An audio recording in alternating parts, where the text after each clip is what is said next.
Hola, soy Pete Van Deusen, fundador de Brain Trainer International. Bienvenidos a la serie de BTI sobre neurofeedback de entrenamiento cerebral.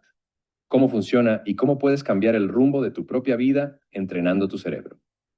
Si este tipo de contenido te interesa, suscríbete, comenta y comparte. Si no has seguido nuestra serie de seminarios web sobre entrenamiento de todo el cerebro, sería una gran idea ver nuestro programa sobre el cerebro energético. Lo que hablaremos hoy tendrá más sentido después de eso. Agradecemos a aquellos de ustedes que han participado en nuestros seminarios web mensuales y apreciamos el creciente número de suscriptores. Si cambiar tu vida o ayudar a otros a cambiar la suya es una prioridad, te conviene explorar si el entrenamiento cerebral tiene sentido para ti. Así como no necesitas estar lesionado o en mala condición para beneficiarte del entrenamiento físico, el entrenamiento de todo el cerebro puede mejorar tu vida, sin importar qué tan buena sea ahora. No tienes que estar enfermo para querer mejorar. Todos tenemos cosas que pensamos, hacemos o sentimos de forma automática. Algunas quisiéramos dejar de hacer, otras quisiéramos empezar a hacer. Quizás siempre esperas lo peor, o te desconectas en clases y reuniones, o no puedes dormir bien. Es fácil encontrar a alguien que diagnostique esas cosas como trastornos, pero cualquier cosa que hagas una y otra vez, quieras o no, también es un hábito. La ansiedad es un hábito. La falta de atención es un hábito. El insomnio es un hábito. Y el máximo rendimiento también es un hábito. Esos hábitos no se basan en tu mente consciente y no son el resultado de los llamados desequilibrios químicos en tu cerebro. Los hábitos se forman y se reforman en tu cerebro energético. Cambiar sus patrones puede cambiar tu vida de manera duradera. Tu cerebro formó cada hábito que tienes. En ese momento, decidió entre las opciones que tenía, a menudo antes de los 7 años. Y la mayoría de esas elecciones guían tu vida hoy. Hoy, vamos a ver el mecanismo que tu cerebro energético usa para programarse a sí mismo. Vamos a ayudarte a traducir los niveles de activación medibles en tu cerebro en estados de tu vida. Para hacer eso, necesitamos aprender las bases de los patrones eléctricos estables en el entrenamiento cerebral. En una orquesta hay violines tocando notas altas y tubas tocando notas graves. El poder de la orquesta depende del amplio rango de frecuencias que tocan juntas en la misma música. Tocando en armonía, en sincronía, tienen la capacidad de tocar una canción de rock o una sinfonía. La energía del sonido de cada instrumento es un pulso electromagnético, como el pulso de una célula cerebral, pero con un propósito diferente. En el entrenamiento cerebral, medimos y entrenamos neuronas que disparan entre 2 y 42 pulsos por segundo. Eso es 2-42 Hz, una parte muy pequeña de una orquesta. Pero el objetivo no es producir música. Tu cerebro produce tu universo sensorial y guía tu pensamiento, sentimiento y acción en él. Todo lo que experimentas y haces. Hoy vamos a presentarte los principales instrumentos en tu orquesta cerebral. Primero, necesitamos entender que cada una de las miles de millones de neuronas en tu cerebro dispara pulsos electromagnéticos a través de hasta 50.000 redes, varias veces por segundo. Una frecuencia. Idealmente, grupos de neuronas disparan en sincronía haciendo la misma tarea, y podemos medirlos y entrenarlos. De manera no invasiva, como el yoga o la aeróbica, entrenan la energía del cuerpo. Segundo, diversas frecuencias cerebrales provienen de varias fuentes. Podemos medir la actividad de las neuronas en tu corteza cerebral, el cerebro que conecta a los demás y te hace humano. Pero la actividad eléctrica que estamos midiendo no necesariamente se produce en la corteza cerebral. Las partes más antiguas de tu cerebro, el reptiliano y el mamífero, se comunican con la corteza. Esas áreas incluyen generadores de señales que emiten varias frecuencias al cerebro completo, como una estación de radio. Las neuronas pueden sintonizar una frecuencia, otra, o dedicarse a alguna tarea. Cuando la corteza está usando una neurona, activa grupos locales y la neurona dispara rápido, beta, beta alta o gamma. Pero cuando las neuronas no están involucradas en una tarea beta, descansan. Grupos de ellas pueden sintonizarse con las emisiones de frecuencia. Así que vamos a repasar los instrumentos de frecuencia en nuestra orquesta cerebral. El instrumento bajo es la frecuencia más lenta llamada delta. Cuando aparece, a menos que haya habido una lesión cerebral, prácticamente todo el cerebro resuena con la actividad de delta de 0,5 a 4 Hz. El resultado natural de delta es la inconsciencia. Algunas personas que han experimentado trauma temprano bloquean experiencias en su inconsciente. Eso se llama disociación y puede aparecer en el mapa cerebral. En la mayoría de los casos, delta domina el cerebro un par de veces por noche durante el sueño profundo y restaurador físicamente. También puede verse de manera global cuando un cerebro está en coma o bajo anestesia. Cuando delta aparece en un área de la corteza, esa área está desconectada. Si delta es el bajo de cuerdas, la siguiente frecuencia más rápida, teta, es el cello. El tono de teta de 4 a 8 Hz proviene de dos generadores en el cerebro mamífero. Un generador en el tálamo produce teta lenta, de 4 a 6 hercios. Otro generador, en el hipocampo, el centro de memoria del cerebro, emite 6 a 8 Hz. Cuando domina teta lenta, tu enfoque es interno y piensas en imágenes en lugar de palabras. Las personas con problemas de atención frecuentemente tienen cerebros que luchan por mantener la concentración, cayendo repetidamente en teta baja. Muestran altos niveles de teta lenta en todo el cerebro. En algunos cerebros, teta lenta es bloqueada por actividad rápida dominante. La corteza está activa, incluso cuando podría estar recargando. El resultado suele ser una tendencia a la ansiedad, obsesiones y compulsiones, ira, pensamientos acelerados, estrés y agotamiento. Teta rápida aparece en ensoñación, creatividad, intuición y estados espirituales. Aparece en áreas frontales cuando se accede a la memoria. Teta de 7 hercios es la frecuencia de visualización, con poder para programar y recordar. Teta sincrónica puede ser la antena que permite a tu cerebro acceder a la nube de conciencia.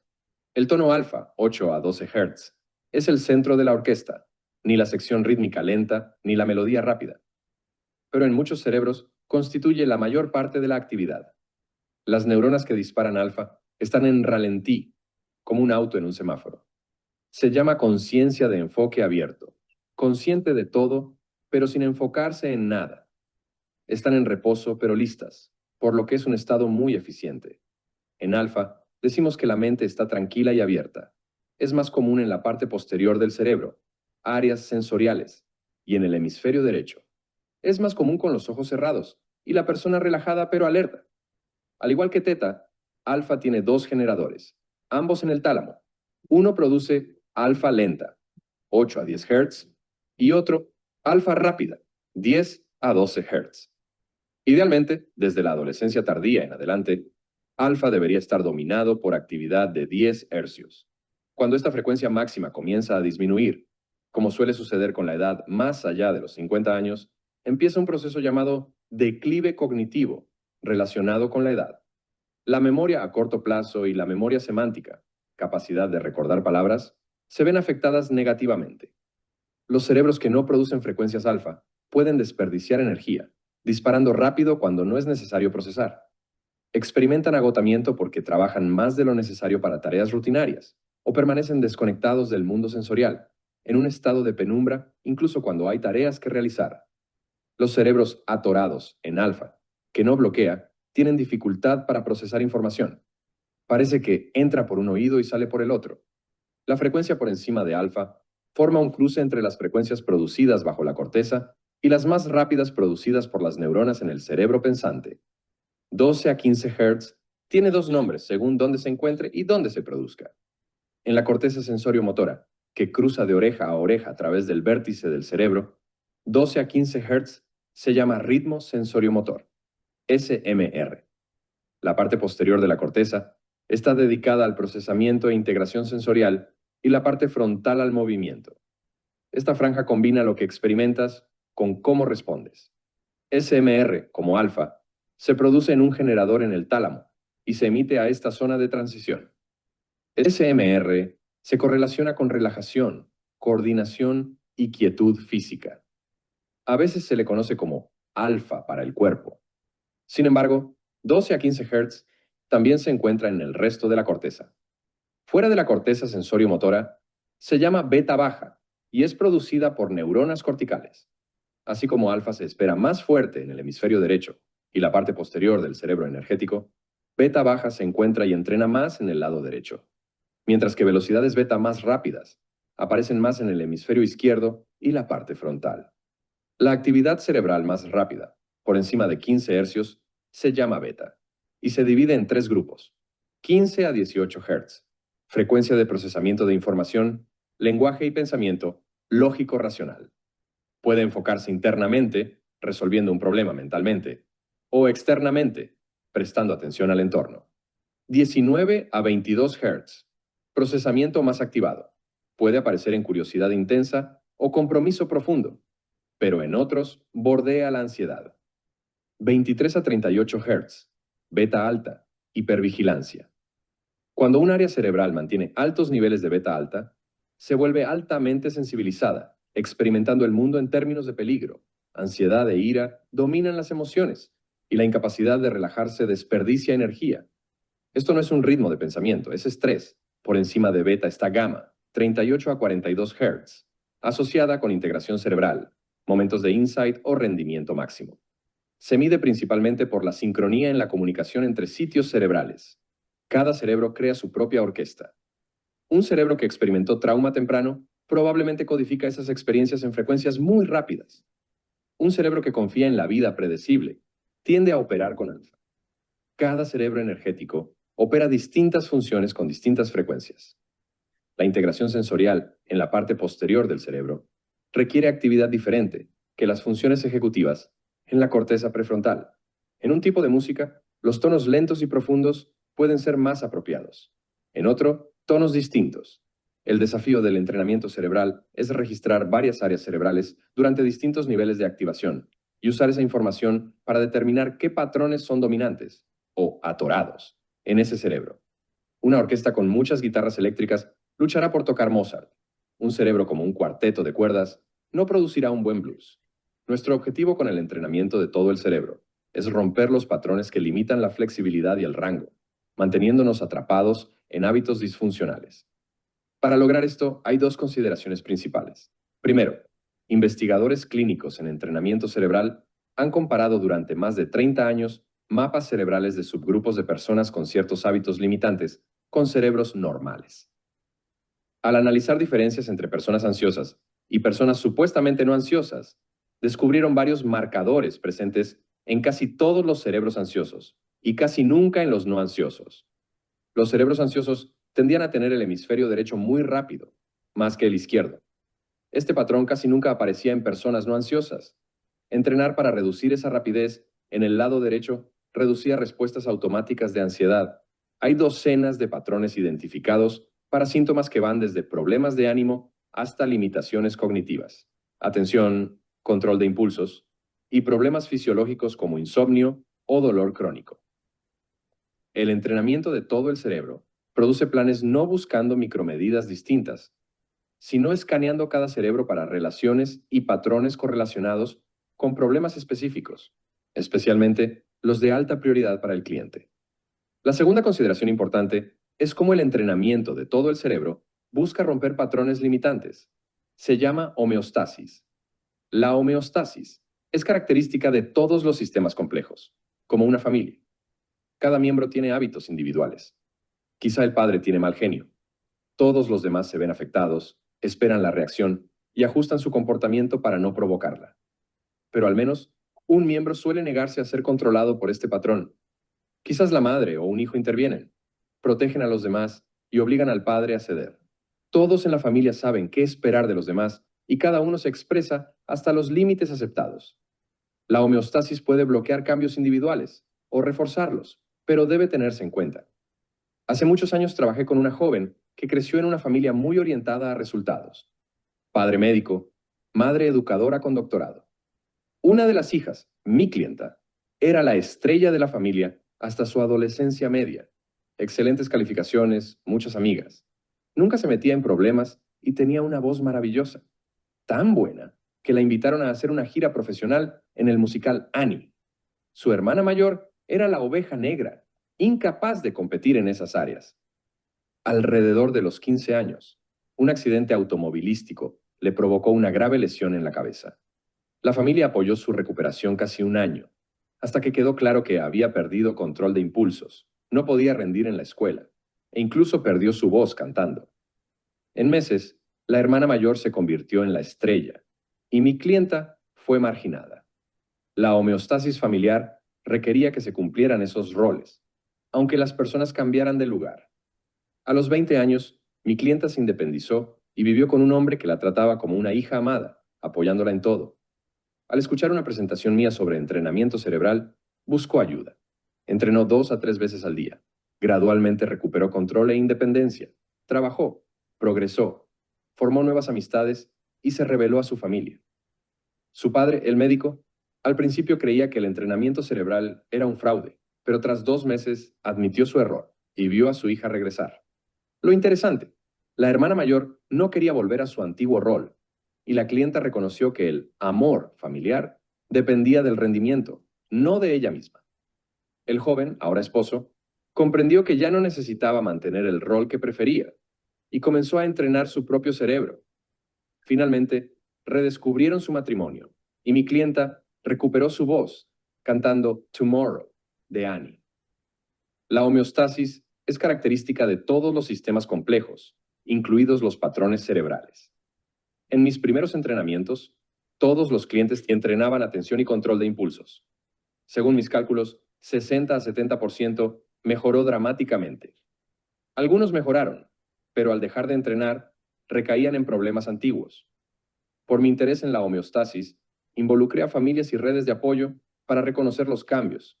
A veces, un padre soltero frustrado por el TDAH no podía ver los cambios y se enfocaba en lo que no había cambiado.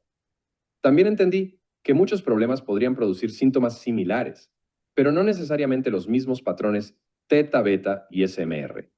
Por ejemplo, un niño ansioso por un divorcio inminente no podía concentrarse. Un niño deprimido tenía síntomas de TDAH sin los mismos patrones cerebrales. Un hijo solo con su madre creía ser el hombre de la casa y tenía prioridades distintas a las tareas escolares.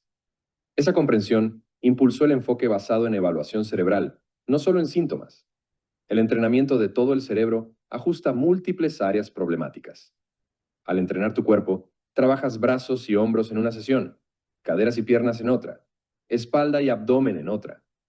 El entrenamiento cerebral busca romper múltiples patrones relacionados con múltiples síntomas, poco a poco. Liberar patrones en un área facilita liberar otros y cambiar la homeostasis cerebral completa. Espero que esto tenga sentido. Puedes entrenar tu cerebro como cualquier parte de tu cuerpo. Identifica hábitos energéticos cerebrales correlacionados con hábitos de vida que quieres cambiar. Selecciona 10 a 12 de ellos y entrena cíclicamente para liberarlos poco a poco. A medida que se estabilicen y forme una nueva homeostasis, lo automático en tu vida también cambiará de manera duradera. Gracias por tu atención. Recuerda seguirnos en nuestras redes sociales para estar actualizado sobre nuestros próximos eventos.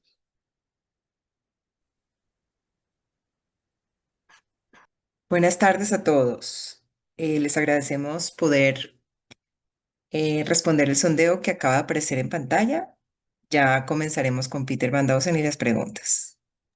Hello, Peter. Hello. Welcome. Thank you.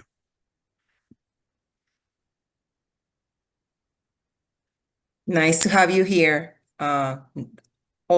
Also understanding that you are about to finish the series of webinars for this year and the next one. I would like to let people know around that, so I'll make it in Spanish. Para confirmarles a los presentes y a los que estén viendo la grabación posteriormente enviada, este y el siguiente van a ser los últimos webinars en el que tendremos a Peter Van Dausen con nosotros respondiendo preguntas. A partir del próximo año estaremos haciendo webinars con distintos entrenadores que puedan estar contando algunas de las experiencias en el proceso y den fe de lo que ha venido pasando sobre este tema del entrenamiento cerebral. Em, Esto para que lo tengan en cuenta. Puede ser que el próximo sea la oportunidad para hacer la pregunta que queremos directamente. Muy bien.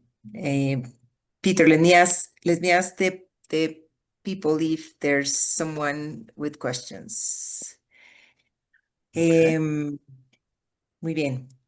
¿Alguien que tenga alguna pregunta? Bienvenido a hacerla directamente a Peter Van Dausen, ya sea en español o en inglés.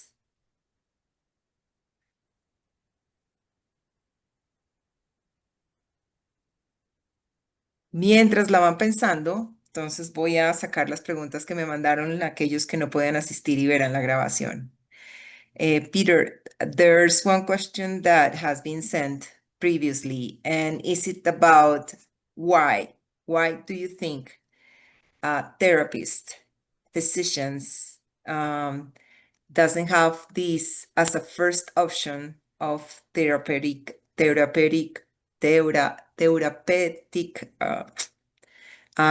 scheme, or why is it this is not in the first step of option when someone is presenting difficulties on getting attention or focusing or with anxiety? Why is it that is not there as a first option? It's very simple.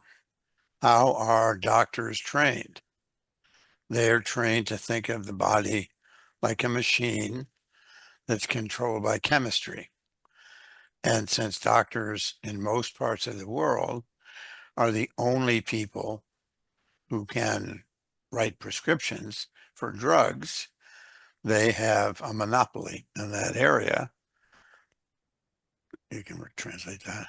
La pregunta en español es ¿por qué? Que fue enviada previamente por personas que no podían asistir, pero que estarán revisando la grabación, es ¿por qué si existe este cerebro eléctrico, por qué es que los terapéuticos, las terapeutas o incluso los doctores no trabajan esto como primera opción antes del medicamento, especialmente en aquellos temas relacionados con la parte neurológica, entendiendo que el medicamento causa cierta influencia neurológica al cerebro? ¿Por qué no trabajar primero esta opción? La respuesta de Peter es que es simple, porque ellos fueron entrenados a que el cuerpo era una máquina que estaba controlada principalmente por química, por lo que y siendo ellos los únicos que pueden prescribir, al final termina siendo un problema relacionado con prescripción sobre la química. Go ahead, Peter. Yeah, and therapists are trained in psychology. So they understand that it's the mind which is the important part of a person trying to make a change. So if you've learned in all of your schooling and you paid a lot and you studied a lot, then you believe it. So you believe that talking to people will help solve the problems, even though many of the people, the therapists who come to Brain Trainer to say, I'm frustrated because I can't help people with many of the problems that they have. My therapy doesn't have any tools for that. So that's why they become interested. Igual pasa con los terapeutas, que son al final entrenados en psicología y la psicología está focalizada en la mente, por lo que el cambio están buscando hacerlo en la mente más que en la parte eléctrica del cerebro. Por eso se piensa que hablando y prestando mucha atención pueden lograr un resultado sin tener presente que puede haber algo que puede estar obstaculizando, y por eso es que muchos terapeutas vienen a Brain Trainer un poco frustrados por no lograr los cambios que requieren a través de sus prácticas normales. Ok, con esto quiero verificar. I would like to just see if the audience wants to do a direct question.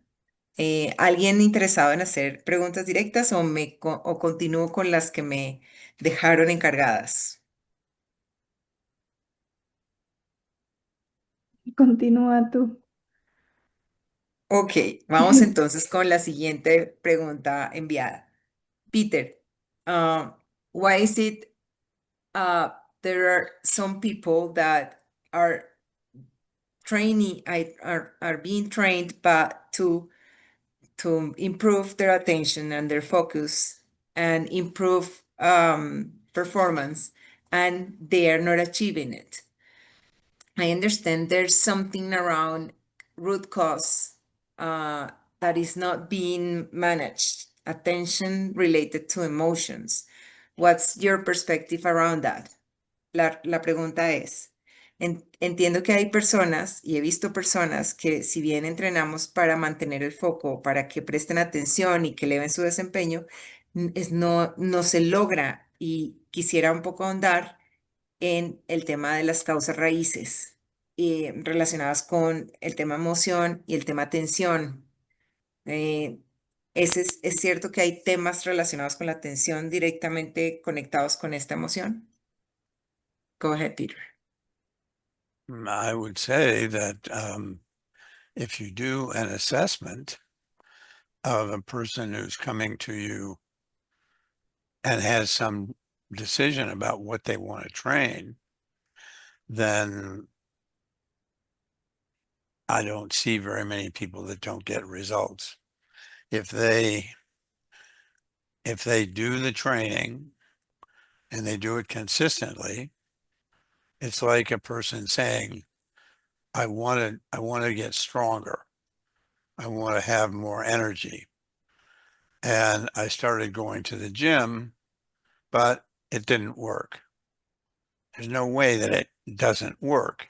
If you exercise, and you exercise the right way and the right things, you get better.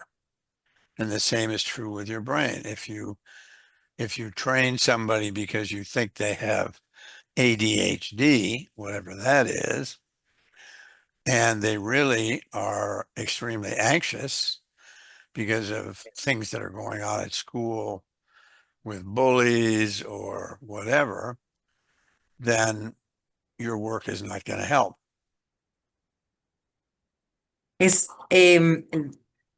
Primero aclara que no ve el por qué si se entrenan las cosas correctas y se entrena en la frecuencia correcta y se entrena con los protocolos correctos, no le funcione. Sin embargo, también entiende que puede ser que estemos entrenando déficit de atención, con comillas, pero realmente lo que puede estar pasando es que el niño está sufriendo de bullying en la escuela, lo que le produce cierta ansiedad y la ansiedad es lo que está produciendo los problemas de atención. Por lo que el entender cuál es la causa raíz del modelo puede lograr esa primera parte que mencionaba Peter de entrenar el lugar correcto y la frecuencia correcta para lograr el objetivo que puede llegar a ser indirecto en el tema de atención. Another, Let me say just a little bit more about that. Anybody who works with people who want to make changes knows that all of us are surrounded by other people. And so if a parent brings a child who they think has an attention deficit, but the parent only tells the child about the things that they have not fixed, even though I see a change, even though the teacher sees a change, the parent says, oh, you're still doing this, you're still doing that. If you as a trainer are able to get the support system, the people who are around that client, to look for the small changes that begin to happen and reinforce those, then the changes are very likely. But I've seen a number of cases where everybody saw the change except a mom or dad or somebody. And the client ended up believing the person who didn't see the changes instead of believing the other people. otra cosa que resalta para poder siempre lograr resultados en nuestro sistema o en nuestro cerebro eléctrico es el ver alrededor el sistema que soporta. Si bien entrenar la homeostasis eléctrica produce un feedback directo al cerebro, el feedback que se recibe de ese sistema que soporta es muy relevante para el cambio. Si el sistema que soporta está en contra y solo ve las cosas malas que no se han cambiado, versus las positivas que sí se han cambiado, así sean pequeñas, será lo que va a tender en la persona es a creer, y especialmente el niño, a creer que no ha cambiado, a pesar de que, por otro lado, fuera posiblemente de casa, sí perciban esos cambios. Entonces, poder influir el sistema que soporta a partir de reconocer los cambios pequeños que van surgiendo del feedback producido o el resultado del feedback producido directamente al cerebro, puede ser una muy buena forma de mitigar el riesgo del no cambio. Pili, ¿podría comentar algo al respecto? Por favor. Sí, digamos que escuchando esta situación, recuerdo un caso en donde los resultados del neurofeedback no daban como para un déficit de atención. Sin embargo, los padres y docentes relataban sintomatología asociada con este diagnóstico. Pues como el mapeo no tampoco reflejaba exceso de ondas lentas, pero sí de rápidas. Conversé con el estudiante, con el joven, un adolescente, y él, pues en confianza me comentó que realmente él sí entendía y se le facilitaba todo, pero que si él era un buen estudiante, no iba a socializar con los duros, con los compañeros difíciles y problemáticos, y que él prefería tener buena relación con los compañeros problemáticos a tener buenas calificaciones y que pensaran que era un buen estudiante. Entonces, no había que trabajar realmente en la sintomatología, sino la causa, que en este caso era inseguridad, las habilidades sociales, todos estos aspectos que no eran obligatoriamente académicos, sino emocionales. No sé si esto puede complementar la visión del tema. Completamente. Vamos a traducírselo a Peter. Liliana, si lo traduzco mal, me avisas. Peter, Liliana is telling us about an experience where the the kid that was in her consultant in her office was about treating ADHD, but when she saw the assessment didn't reflect that high level of low theta where usually it is. And even though the symptoms were around that diagnostic, she went deeper and understood that the reason why this kid wasn't having good grades was about not being against the tough guys. They wanted to be aligned to those guys more than having good grades. So going deeper into this insecurity or self-esteem of this kid will guide Liliana to treat the appropriate thing. That's good. One of the things that when I start with a new person that I always tell them about is there is a guy who does lectures and workshops around the world. His name is Tony Robbins. And Tony Robbins said in one workshop that I saw the video or the audio, he said that the great trainers get results with all of their clients. And they get results with all of their clients because they only work with people who are very motivated to change, who understand that they need to change now, and that nobody can do it for them. And so the person in the audience who was asking him said, well, that would be wonderful if everybody was like that, but how do we find those people? And he said, you don't find them, you create them, you uncover them. I'll tell you a little bit about how I use that. Go ahead and translate. Dice que para todos las primeras sesiones con sus entrenados, siempre utilizaba un mensaje que maneja Tony Robbins, esta persona motivadora de varias conferencias en el mundo, Y dice, Tony Robbins dice, eh, uno debe crear resultados con todos los entrenados, pero para poder tener resultados con todos los entrenados deben existir tres condiciones. Una, que esté motivado a cambiar. Dos, que sepa que debe hacerlo ahora. Y tres, que sepa que nadie puede hacerlo por él mismo. Entonces de la audiencia le preguntaban que cómo encontraba esas personas. Y la respuesta de él era que no era que había que encontrarlos, que había que crearlos sobre las personas que llegaban a solicitar ayuda. It's very important if everybody who's worked with clients has had the experience that when the client comes in to start training and you ask them what they want to change, in many cases, they don't really know. They can't tell you. They just know they want to change something.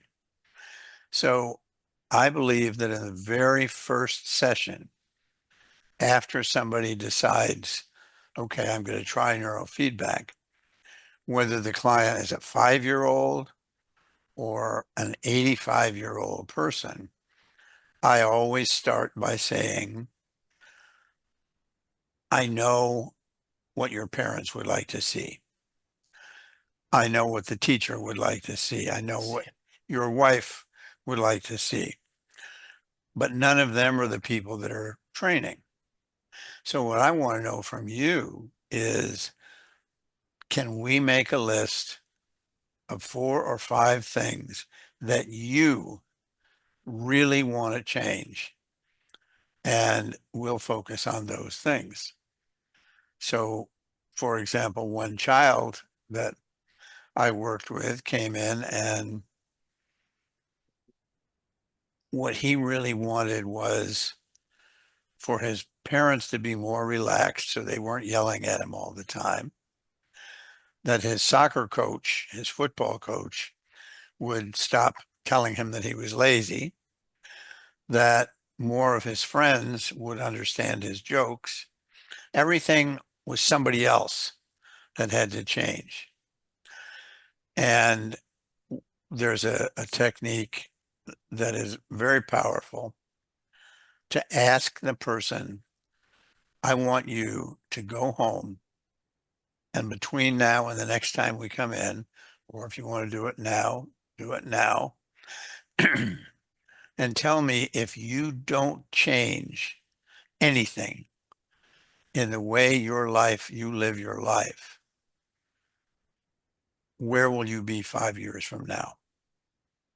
Where will you be in terms of finances, in terms of social life, friends, intimate relationships, satisfaction with your life, all of those things? And then I want you to, and I actually asked them to write it down, obviously not 5-year-olds. But then I asked them, now, if you could change 2 things or 3 things about the way you live your life, how would you be different 5 years from now? Would you have a wife instead of a string of 7 or 8 girls that you weren't able to stay with? Would you have a job where you made good money, where the job was satisfying instead of boring? And to really try and make the person recognize that the changes that they make now are going to create the life they live from now on. Para Peter es muy importante desde la primera sesión, permitirle a la persona definir cuáles son aquellas cosas que sí quiere cambiar. 4, 5, 6 cosas que sí quiere cambiar desde la primera sesión. Muchos, en el caso de niños, usualmente llegan a la sesión cuando son cuestionados sobre qué es lo que quieren cambiar. Muchas veces hablan del exterior. Lo que quiero es que mis padres estén más relajados y no me regañen tanto. Lo que quiero es que mi coach no me diga que soy un perezoso. O lo que quiero es que mis amigos entiendan mis bromas. Sobre esto, cómo llevarlos a entender qué cosas se implica o implicaría cambiar de ellos. Para los que no son niños, un ejercicio que él aplica es pedirles como tarea que anoten, escriban cómo se ven, si no cambian nada en los siguientes 5 años, cómo se ven. Y luego que vuelvan a escribir si cambiaran dos cosas en particular en esos 5 años, cómo se verían, para poder crear la necesidad de o la priorización de las cosas que tienen que podrían cambiar. I would say that Liliane did the first half of what needed to be done because she found out from the child or from the client, I assume, why he was failing because he had decided he was going to be with those people, the tough people, without ever thinking about what would happen to those people if they didn't get out of high school, if they didn't get an education, how would they be able to support themselves and all of those things. And so it's great that he told her that and that he told himself that. But then the next step is to take him to the point of recognizing he's going down a dead end street. That street leads nowhere. And if he stays there for another year or 2 years, gets a reputation in the school, gets bad grades as he's going along, begins to believe bad things about himself, then it's going to be very hard for him to change direction. Está tomando todo el ejemplo de Liliana, planteando que es parte de lo que mencionaba que Liliana hizo muy bien la primera parte, y seguramente la segunda también la hizo, pero no nos las comentó. Pero la primera parte que él refuerza que hizo muy bien fue entender la causa raíz del problema y generar la confianza en la persona, en este caso el muchacho, para que se lo comentara. Sobre la sugerencia de Peter, ahí debió haber habido un segundo paso. Ese segundo paso, seguramente Liliana lo hizo, es que cómo hacerlo visualizarse en el futuro, 2 años adelante, manteniendo ese mismo comportamiento o esa misma ideología de estar con o caerle bien a los muchachos que trataban mal a las personas. ¿Cuál sería el camino?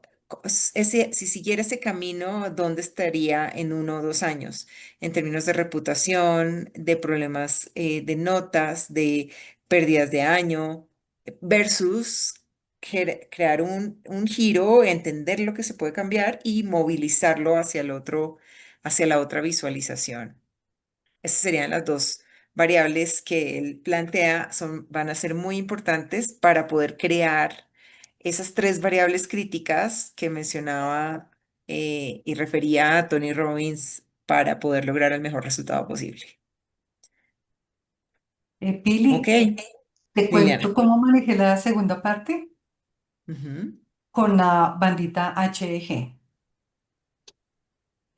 Entonces yo le expliqué el juego de la vida y cómo muchas veces las personas nos retroalimentan y que lo que los demás nos dicen solamente es la opinión de ellos, pero terminamos aceptando eso como si fuera nuestro y nos acomodamos a eso y que el juego nos servía para entrenarnos que independientemente de lo exterior y de la opinión de los demás, yo puedo generar un estado de relajación, de valoración y que lo que nos reta externamente nos sirve para ser mejores, comprender a los demás, pero no limitarnos a acomodarnos al exterior para tener una pseudoseguridad, sino que jugara precisamente a que aunque pasara lo que pasara en el consultorio, en la pantalla, él pudiese empezar a generar esa valoración, ese cuidado, esa consideración con él, independientemente de los resultados que puedan querer los demás, tanto académica como socialmente. Y lo asocié con lo que le pasaba en el colegio, con los compañeros, con los padres, con los docentes, con el juego. Entonces, él podía llevar lo que pasaba en el consultorio con el juego de la vida a practicarlo también con la mente consciente afuera. Y entonces era muy interesante para él porque le generaba como autoconciencia y compromiso de cuidarse él y no de acomodarse solamente a las exigencias sociales del colegio. Liliana is letting us know what was the next step with this kid. Think how she turned it into the HEG van, letting this kid know that there could be some feedback from those kids that were wrong, but because he was believing it, he makes it real. So she took it to the HEG and let him play, understanding that real feedback was not really what society thought about him. And she could manage by himself and using technology to get not biased feedback to keep improving the way he managed those realities, that reality around opinions from other people that could be damaging his own esteem.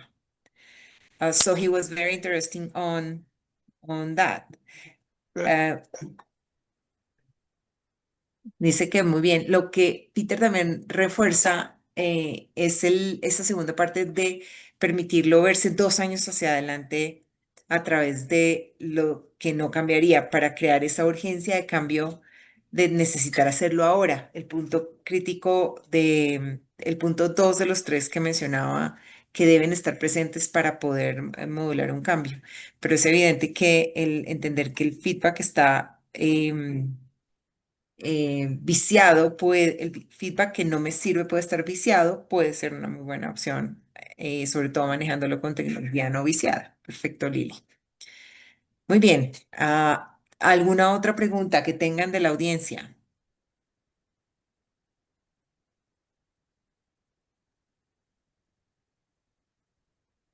Ay, Pili, yo tengo una. Claro. Eh, cuando se está revisando los resultados del proceso y si se encuentra que hay un paciente que ha estado siendo apoyado médicamente por ciertas dificultades que ha tenido y se encuentra que el paciente desde que empezó a hacer neurofeedback la mejoría ha sido significativa en todo, digamos sobre todo en sueño. Eh, ¿Cómo se hace para diferenciar si los beneficios fueron por el neurofeedback o si fue por las otras terapias que tuvo el paciente? Peter, Liliana's question is around having a patient client that could be also treated by medications, and the patient start improving, for example, sleep. How could you know if there is the effects were done by the neurofeedback or by the medications? Whether they last. If you take the medications, you have to take them almost every night or every night. And if you don't take them for one night or for 2 nights, you have a terrible night. You can't sleep at all.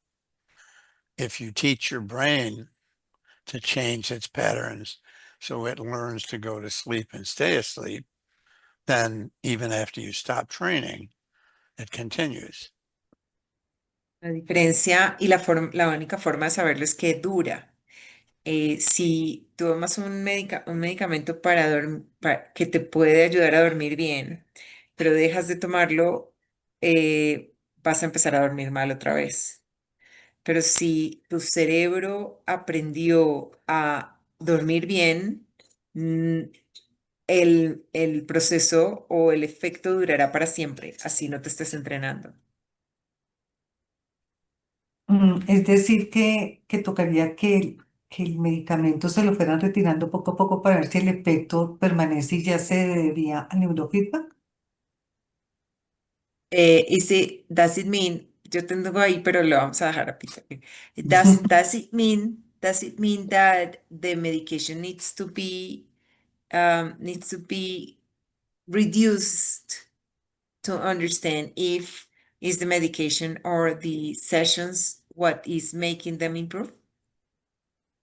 Well, one of my first goals, the two first goals I always have with any new client are number one, normalize sleep.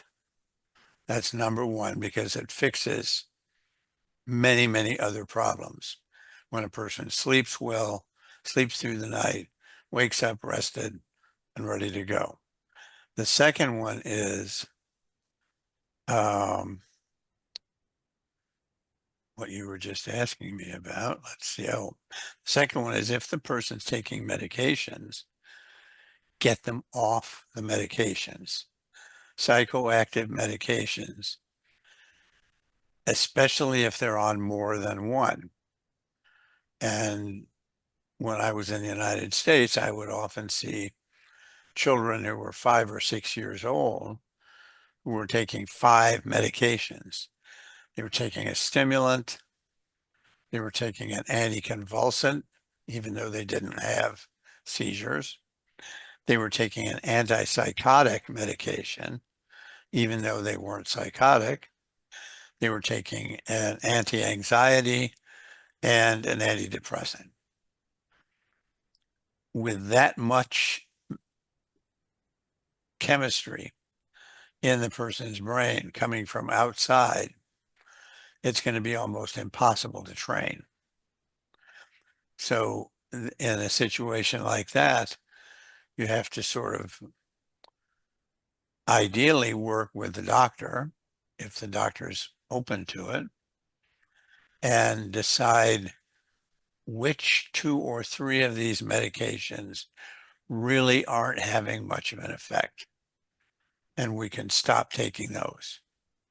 And oftentimes, if you ask, you just say, okay, you're taking this for anxiety, but when you came to see me, you told me you wanted to get rid of your anxiety because it was so strong. So that medication is not helping you. Let's stop taking that. But while you're doing this, you also are training the client to try to shift the brain patterns that they already have so that as they stop taking the medication, let's say to go to sleep, and they've done maybe 5 sessions to improve their SMR and whatever other things you decide to work on, then basically you can stop taking the medication and the person will fall asleep.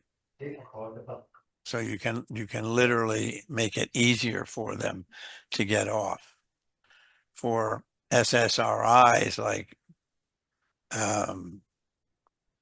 the ones that they say you should not stop taking, never stop taking, because you can commit suicide and all of those things, Prozac and things like that. If you are actually training the brain to reduce the anxiety patterns in that brain and to allow more alpha to appear, the person is able to get off the medication very quickly without having all the negative side effects. Las dos cosas que él trabaja desde el principio y ahora en la segunda es que responde tu pregunta, Lili. En la primera es normalizar el sueño, porque si el sueño está bien, todo lo demás empieza a fluir de manera diferente. En esa normalización, la primera es, él menciona tres cosas, que se duerma rápido, que duerma toda la noche y que se levante recuperado.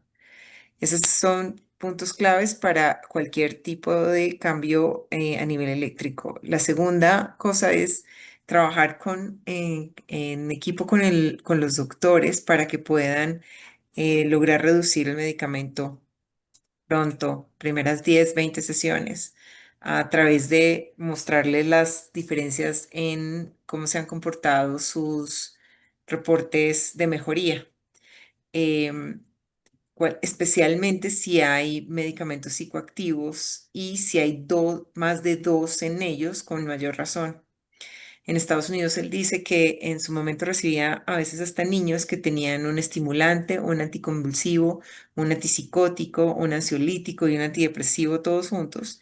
Y realmente, pues eso no necesariamente le iba a cambiar los patrones, por lo que su planteamiento siempre era, vamos a lograr que su cerebro se autorregule, de forma que al autorregularse pueda empezar a no depender de estos medicamentos, patrones específicos que hay que cambiar para que sobre eso puedan el cerebro solito empezar a autorregularse. Esto especialmente y también funcionando con el proceso de ansiedad, no solamente con déficit de atención.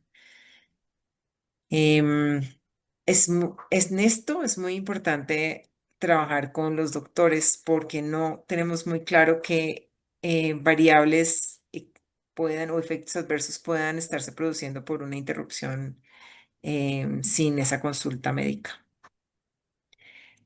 No sé si con eso respondió a tu pregunta, Lili. Sí, Philip. Gracias, Peter, muy amable. Bien. That was not something that I said, but that's okay. Which one? What you Lo de los think, doctores, de fin. Peter, but anyway, okay. Pues bueno, una vez más, le vamos a agradecer mucho a Peter por acompañarnos el día de hoy, a ustedes también por sus preguntas. Lili, gracias por tu participación. Peter, thank you for being with us and being so patient to keep answering our questions around Latin America.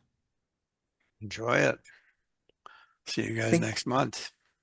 Yes, thank you very much. Okay, thank you. Bye. Bye. Por favor, les agradecemos mucho si nos llenan el segundo sondeo para poder entender cómo podemos seguir mejorando. Muchas gracias. Antes de retirarse, les agradecemos mucho que lo llenen.